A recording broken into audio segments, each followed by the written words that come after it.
નમસ્કાર મિત્રો, સ્વાગત છે તમારું આપણી આ યુટ્યુબ ચેનલમાં જેનું નામ છે ગુજરાતી જીકેની જમાવટ.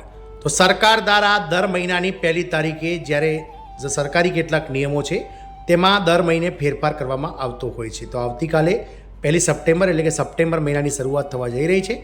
તો સપ્ટેમ્બર મહિનાની પહેલી તારીખથી સરકાર દ્વારા 10 જેટલા જે નિયમો છે સરકારી નિયમો તેમાં બદલાવ લાવવામાં આવી રહ્યો છે. આ 10 જેટલા નિયમો બદલાવાથી સામાન્ય પ્રજાથી લઈ અને તમામ જે દેશની જનતા છે તેના ખિસ્સા પર શું અસર થશે તેની વાત કરીએ અને આ 10 નિયમો કયા કયા બાબતને લાગુ પડે છે તેને લઈને વિડીયોમાં વિગતવાર ચર્ચા કરીશું. તો વિડીયોના અંત સુધી આપ બન્યા રહો જેથી કરીને અમારી ચેનલ પર આવા જે ભરતીના નિયમો, સરકારી નિયમોના જે વિડીયો છે તે તમને સરળતાથી ઉપલબ્ધ થઈ જાય.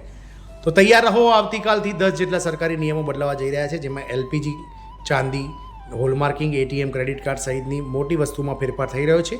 કેન્દ્ર સરકાર દ્વારા જે છે તે યુપીએસની ડેડલાઇન પણ વધારવામાં આવી છે. તો દર મહિનાની જેમ સપ્ટેમ્બરથી કેટલાક મોટા ફેરફારો થવાના છે. સરકાર દ્વારા અવારનવાર દર મહિનાની પહેલી તારીખે પેટ્રોલ ડીઝલના ભાવ, એટીએફના ભાવ વગેરે સહિત ઘણા બધા સરકારી નિયમો અને ભાવ તાલમાં જે છે તે વધારો ઘટાડો કરવામાં આવે છે, જે સામાન્ય લોકોના નાણાકીય જીવનને અસર કરી શકે છે. સપ્ટેમ્બરમાં ITR, UPS, ATM, credit card સહિતના 10 નિયમમાં ફેરફાર થવાના છે. ઉપરાંત દર મહિનાની જેમ એલપીજી ગેસના ભાવ પણ પ્રભાવિત થઈ શકે છે.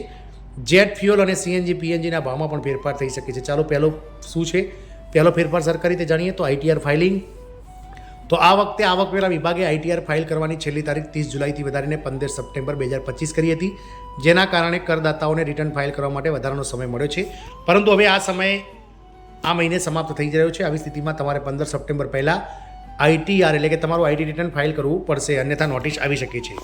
બીજો નિયમ છે ભારતીય પોસ્ટ નિયમો. તો પોસ્ટ વિભાગ એટલે કે ડિપાર્ટમેન્ટ ઓફ પોસ્ટ દ્વારા 1 સપ્ટેમ્બર 2025થી સ્થાનિક સ્તરે પોસ્ટલ સેવાને સ્પીડ પોસ્ટ સેવા સાથે મર્જ કરી રહ્યું છે, જેનો અર્થ એ છે કે હવે દરેક વસ્તુ ફક્ત સ્પીડ પોસ્ટ દ્વારા જ મોકલી શકાશે, સામાન્ય પોસ્ટ થશે નહીં. તેથી જો તમે 1 સપ્ટેમ્બરથી દેશની અંદર ઇન્ડિયા પોસ્ટ દ્વારા કોઈપણ રજિસ્ટર્ડ પોસ્ટ મોકલવા માગો છો તો તે સ્પીડ પોસ્ટ ડિલિવરી થશે. ત્રીજું છે ચાંદીના હોલમાર્કિંગનો નિયમ. તો કેન્દ્ર સરકાર ટૂંક સમયમાં ચાંદીના દાગીનાની શુદ્ધતા અંગે મહત્વપૂર્ણ પગલાં લેવા જઈ રહી છે. આ અંતર્ગત 1 સપ્ટેમ્બર 2025થી ચાંદીના દાગીના પર હોલમાર્કિંગનો નવો નિયમ લાગુ કરી શકાય છે. શરૂઆતમાં આ નિયમ સ્વૈચ્છિક રહેશે, એટલે કે ગ્રાહકોને હોલમાર્કવાળા અથવા નોન હોલમાર્કવાળા દાગીના ખરીદવાનો વિકલ્પ મળશે. ચોથું છે એલપીજી સિલિન્ડરના ભાવો. તો સરકાર દર મહિનાની પહેલી તારીખે જ એલપીજી સિલિન્ડરના ભાવમાં વધારો ઘટાડો કરતી હોય છે. ગત વર્ષે કોમર્શિયલ ગેસનો ભાવ ઘટાડવામાં આવ્યો હતો અને જે નોર્મલ સિલિન્ડર છે તેના ભાવમાં કોઈ ફેરફાર થયો નહોતો, જે કાલે વધી શકે છે. પાંચમો છે સીએનજી પીએનજી અને જેટ ફ્યુઅલ એટલે કે એટીએફના જે છે તે ભાવો.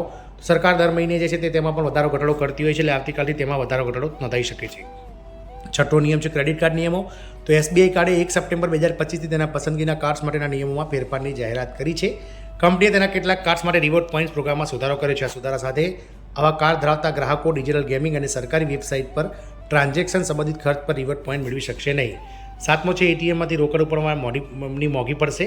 તો ઘણી બેંકો સપ્ટેમ્બરથી એટીએમ ટ્રાન્ઝેક્શન માટે નવા નિયમો લાગુ કરવા જઈ રહી છે.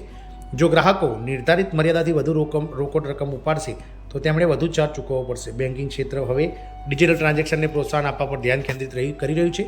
તેથી જરૂર હોય ત્યારે સિવાય વારંવાર એટીએમમાંથી પૈસા ઉપાડવા નહીં તેવી સલાહ આપવામાં આવી છે. આઠમું છે એફડી વ્યાજ દરમાં ફેરફાર. તો ઘણી બેંકો સપ્ટેમ્બરમાં ફિક્સ ડિપોઝિટ એટલે કે એફડી પરના વ્યાજ દરોની સમીક્ષા કરવા જઈ રહી છે. હાલમાં મોટાભાગની બેંકો 6.5% લઈને 7.5% સુધી વ્યાજ ચૂકવી રહી છે, પરંતુ બજારમાં ચર્ચા છે કે ભવિષ્યના વ્યાજ દરમાં ઘટાડો થઈ શકે છે. આવી સ્થિતિમાં જે લોકો એફડી કરવાનું પ્લાનિંગ કરી રહ્યા છે તેમના માટે ઝડપથી નિર્ણય લેવો ફાયદાકારક બની શકે છે. નવમું છે યુપીએસ ડેડલાઇન. તો નેશનલ પેન્શન સિસ્ટમ એનપીએસ હેઠળ આવતા કેન્દ્ર સરકારના કર્મચારીઓ પાસે યુનિફાઈડ પેન્શન સ્કીમ એટલે કે યુપીએસ પસંદ કરવા માટે 30 સપ્ટેમ્બર સુધીનો સમય છે. પહેલાં આ તારીખ 30 જૂન હતી, પરંતુ બાદમાં તેને 30 સપ્ટેમ્બર સુધી લંબાવવામાં આવી હતી. આ સરકારી કર્મચારીઓ માટે શરૂ કરાયેલી પેન્શન યોજના સંબંધિત છે. 10મું છે ખાસ ફિક્સ એફડી યોજનાઓ. તો ઇન્ડિયન બેંક અને આઈડીબીઆઈ બેંક જેવી બેંકોમાં હાલ કેટલીક ખાસ મુદતની એફડી ચાલી રહી છે. ઇન્ડિયન બેંક્સમાં 444 દિવસ અને 555 દિવસની યોજનાઓમાં રોકાણ કરવાની છેલ્લી તક 30 સપ્ટેમ્બર 2025 છે. એવી જ રીતે આઈડીઆઈ બેંકની 444 અને 555 અને 700 દિવસની સ્પેશિયલ એફડીમાં રોકાણ કરવાની છેલ્લી તારીખ પણ 30 સપ્ટેમ્બર છે. આમ યુપીઆઈ, એલપીજી, ચાંદી, એટીએમ વગેરે સહિત આઈટીઆર વગેરે સહિત 10 જેટલા નિયમોમાં આવતીકાલથી બદલાવ લાવવામાં આવનાર છે સરકાર દ્વારા, જે તમારા ખિસ્સા પર અસર કરી શકે છે. જય હિન્દ, અસ્તુ.